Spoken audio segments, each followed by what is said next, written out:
She always looked me in the eyes and said, "I could never hurt you." And I believed her. I really did. For 10 years, those words were the foundation of my world. We built a life together, a home, a future.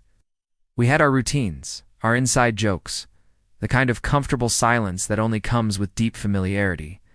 I thought we were solid, unshakable. I guess I was just naive. The change was so subtle at first, I almost missed it. A little extra time spent on her phone, a vague answer about where she'd been after work. I told myself I was being paranoid. She's just stressed, I think. Work is getting to her. It's amazing what you can convince yourself of when you do and want to face the truth. But the small things started adding up, like puzzle pieces I didn't want to put together. She started going out with the girls a lot more, or at least that's what she told me. But then one night her friend Sarah called the house asking if she was feeling better because she'd missed their weekly dinner. My heart just dropped. Sarah was the one she was supposedly out with at that very moment. When I confronted her, she had a story ready. A misunderstanding, a last-minute change of plans. She was so convincing, so earnest, that I pushed my doubts down again. I wanted to believe her more than anything. The real breaking point came a few weeks later. It was our anniversary. I had planned a surprise dinner at the restaurant where we had our first date. I spent the whole day excited, picturing the look on her face.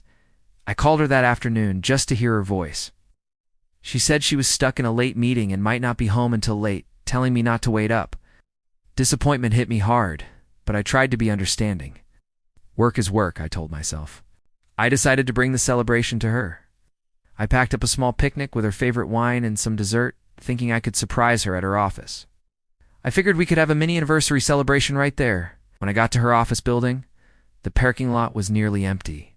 Her car wasn't there. A security guard told me the office had closed hours ago.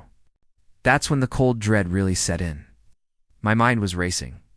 Where was she? I drove around for a while, not really knowing where I was going, just needing to move. On a whim, I passed by a hotel on the other side of town, one we joked about being too fancy for us, and there it was. Her car.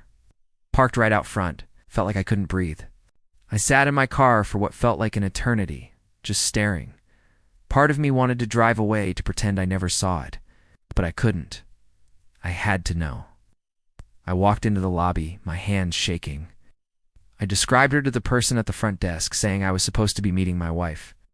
The clerk, trying to be helpful, confirmed she was a guest and was in the hotel restaurant. I walked toward the restaurant, my heart pounding in my ears. And then I saw her. She was at a corner table, laughing, her hand resting on another man's. They were sharing a bottle of wine, looking into each other's eyes the way we used to. It was like watching a movie of someone else's life. I turned around and walked out before she could see me. The drive home was a complete blur. When she finally came home, well after midnight, she had a whole story about her meeting running late and her car having trouble.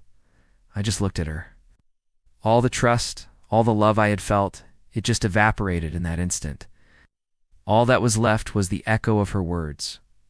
I could never hurt you. The lie was louder than anything she had ever said. And in that moment, I knew our life together was over. It's a painful truth to accept, but sometimes the deepest cuts come from the people who swore they'd always protect you. Thanks for listening to my story.